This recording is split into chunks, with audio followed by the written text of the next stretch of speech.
ఓ శ్రీమంతుడా, సముద్రుడంతటి కృపకలవాడా, సర్వలోకములను సృజించువాడా, సర్వజ్ఞుడా, అపారమైన శక్తి గలవాడా, భక్తుల యందు వాత్సల్యముతో నుండువాడా, సర్వమునకు శేషివి యజమానివి స్వామి, మంచి శీలవంతుడా, మిమ్ములను ఆశ్రయించిన వారికి కల్పవృక్షము వలె సులభమైన వాడా.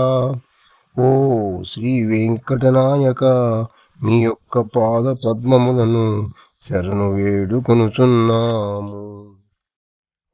అదుగో అత్యంత రమణీయముగా కన్నులకు మిలుమిట్లు గొలుపు వేల సూర్యకాంతుల తేజముతో వెలుగొందుతూ దగదగా ప్రకాశించుచున్న బంగారు మేడ మనకు దర్శనమిచ్చుచున్నది.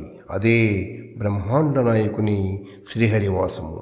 కనులారా చూచుచు మనసారా భక్తితో గోవింద అంటూ స్మరించుకుంటూ శ్రీవారి మహద్వారమును దర్శించి తరించుకుందాం రండి.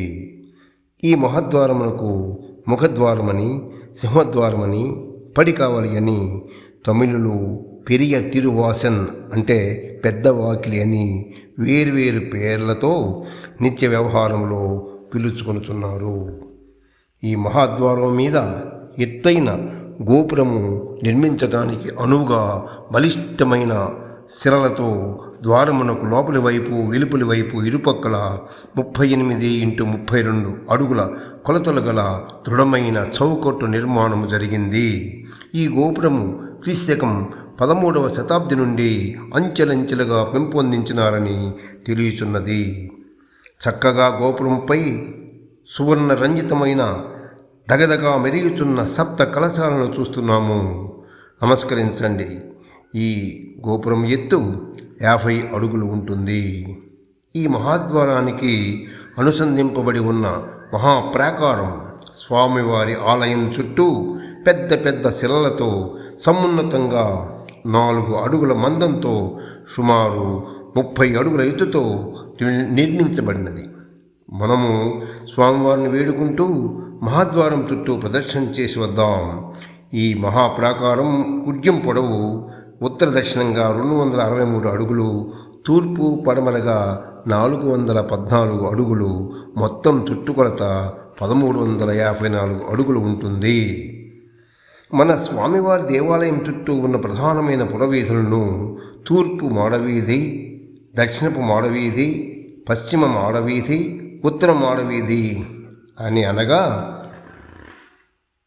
శ్రీవారి గోపురం నుండి శ్రీ బేడి ఆంజనేయ స్వామివారి వద్దకు గల వీధిని సన్నిధి వీధి అంటారు. మనము ఈ 4 మాడవ వీధుల నుండి తిరిగి వస్తున్నాం. అంటే ఒక మహాప్రదర్శనం చేసి వస్తున్నాం అన్నమాట.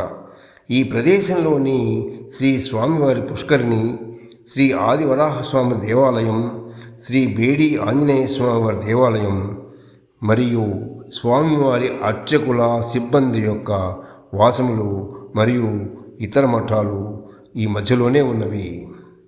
సుమారు ఈ ఆలయం మటుకు 2 ఎకరాల 20 సెంట్లు ఉండగా పుష్కరిణి 1 ఎకరా 50 సెంట్లు ఉంటుంది. మొత్తం ఈ ప్రాంగణం అంతా 16 ఎకరాల 2 సెంట్లు ఉంటుంది సుమారుగా.